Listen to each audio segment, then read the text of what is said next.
हम शायद नानदा सुनावा अच्छा लगे तो लाइक कर जो सब्सक्राइब कर जो ज्यादा से ज्यादा शेयर कर जो और कमेंट में लिख कर ये बता जो किसी और लगे लिखे भी तो मन का ठापड़े भाई किसी और लगे नीम की डाले पर मारो नीम पड़ो नीम के डाले पर मारे रकड़ी पड़ी रखिया पर मारा नानदा थारे रे बिना रखिया पर मारा नानदा थारे रे बिना रे बारा मामा रे बिना तारे रे बिना रे बारा मामा रे बिना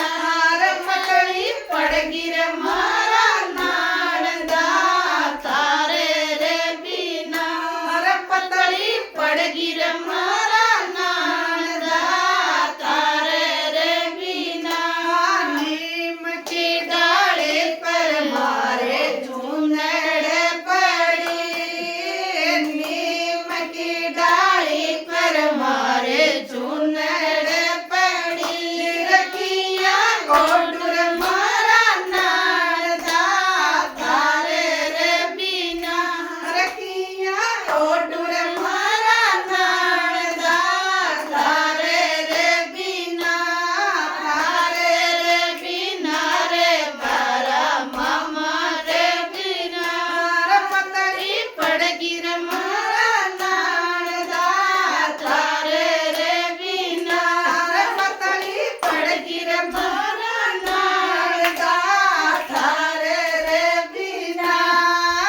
नीम के डाली पर मारो टेवटो पड़ो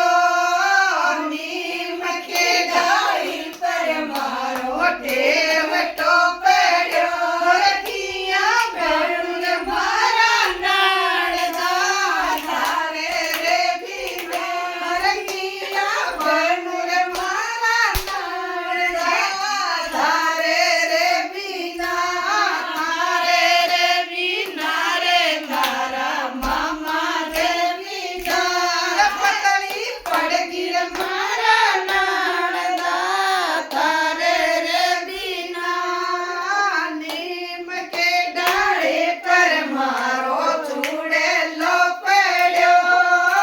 नीम की डाली पर मारो चूड़े लो पड़ो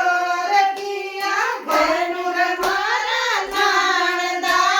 थारे रे बिना रखिया बेनुर मारा नानदा थारे रे बिना रे तारा मामा के बिना रे पतली पड़गी रे मारा नानदा थारे रे बिना रे पतली पड़गी रे मारा नानदा थारे रे बिना राधे राधे जय श्री कृष्ण।